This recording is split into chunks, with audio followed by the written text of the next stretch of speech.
Who said a life of crime doesn't pay? It surely does.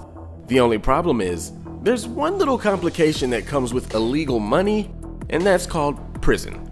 But today, let's focus more on the money as we discover the richest criminals to ever commit crime. Welcome back to Luxury Land. If you're new to the land, it's not illegal to hit that subscribe button, and please commit battery on that like button so that we can continue to inspire you by bringing you the luxury content you deserve.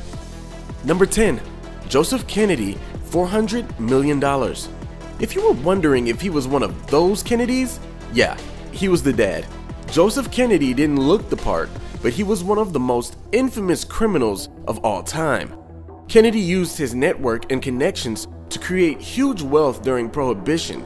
He sold bootleg alcohol and was even said to have had a woman raped so that he could frame the competition. That's pretty cold.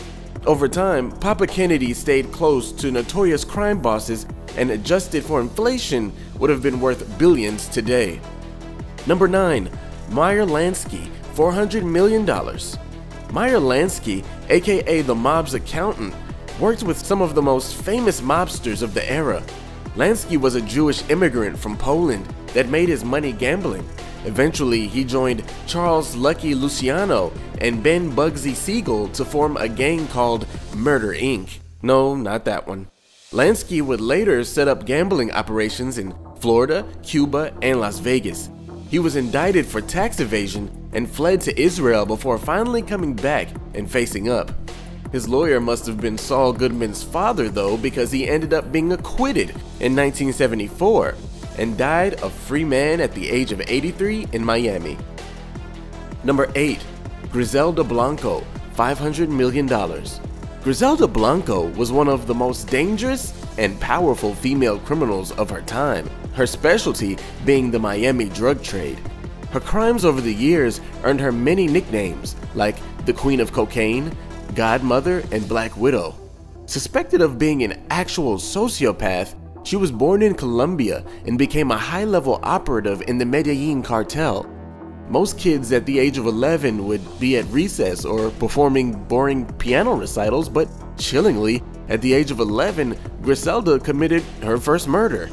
This was a skill that she'd continue to sharpen throughout her life, as Blanco was also known as a rapist and killed all 3 of her husbands.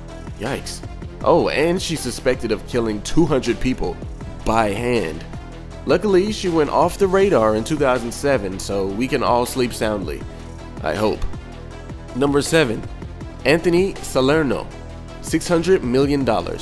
Anthony Salerno, aka Fat Tony, made his money running the drug rackets in East Harlem. Other Italian crime bosses eventually started leaving the area because, racism, and Fat Tony took full advantage of the territory. Anthony Salerno was head of the Genovese crime family and was named the top gangster by Fortune magazine in 1986 due to his billions in wealth and crazy influence. In 1988, however, the crime boss was convicted of racketeering and sentenced to 70 years plus 100 years on separate federal charges, but he died of a stroke while serving his time. Number 6. El Chapo, $1 billion. El Chapo needs no introduction. One of the most famous drug lords from Mexico, El Chapo has been in the news a lot recently due to his prison escape and subsequent capture.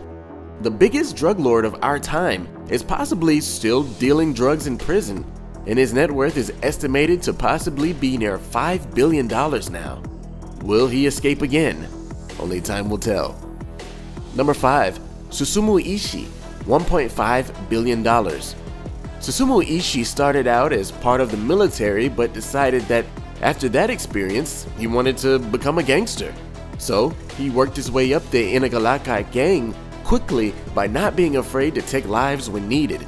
SUSUMU made the bulk of his money in real estate scams but lost it all in the 1980s, and then he died.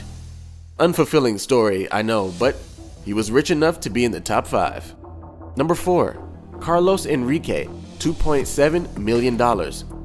Carlos Enrique, the Medellin cartel co-founder and one of the gods of the cocaine industry, began his life of crime stealing cars and dealing weed. He He then became one of the leaders of the most lucrative drug cartels in history, and even multitasked by starting his own neo-fascist party. Some think that the cartel wanted him out, and that Pablo Escobar himself gave the police his location. Carlos was captured and sentenced to life without parole, plus 135 years. He got that reduced to 55 total years in 1992. Needless to say though, he's still in prison today. Number 3. Al Capone, $3.2 billion. Known affectionately to pop culture as Scarface, Al Capone made his fortune through bootlegging, prostitution, and gambling during Prohibition.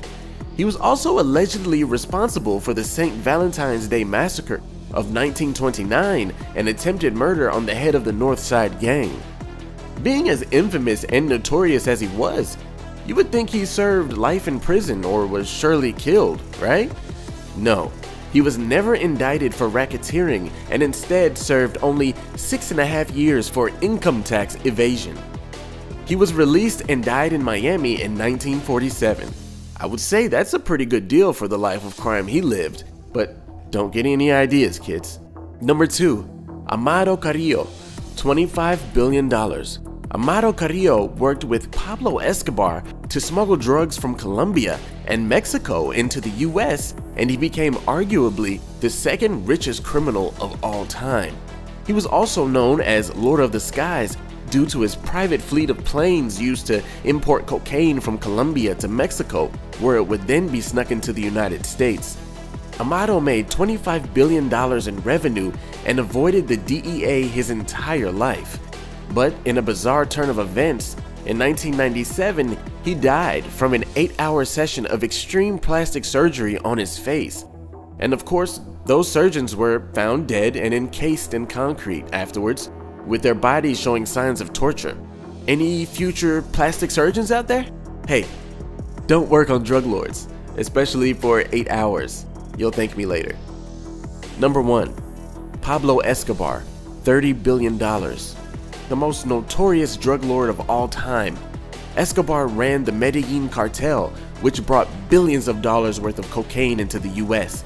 He became one of the richest people in the world by 35, and it's impossible to know how much he made, but he's estimated to have made $30 billion. Pablo raked in an estimated $420 million per week by smuggling 80% of the US cocaine supply in the 80s. He purchased many residences during his life and even escaped La Catedral, his personal luxurious prison, and spent the rest of his life evading the authorities. He would later die in a shootout 16 months after his escape. Being at the top comes with a price. If you enjoyed this, I also did a video on the richest criminal organizations in the world, which is very different. Click the video on the screen to see that one. These, however, were the richest criminals in history. Hopefully this video didn't inspire you to do crime, but inspired you to get the same amount of money legally. Any criminals I missed? Let me know in the comments below. In the meantime, click a video on the screen to watch something you haven't seen. And thanks for visiting Luxury Land.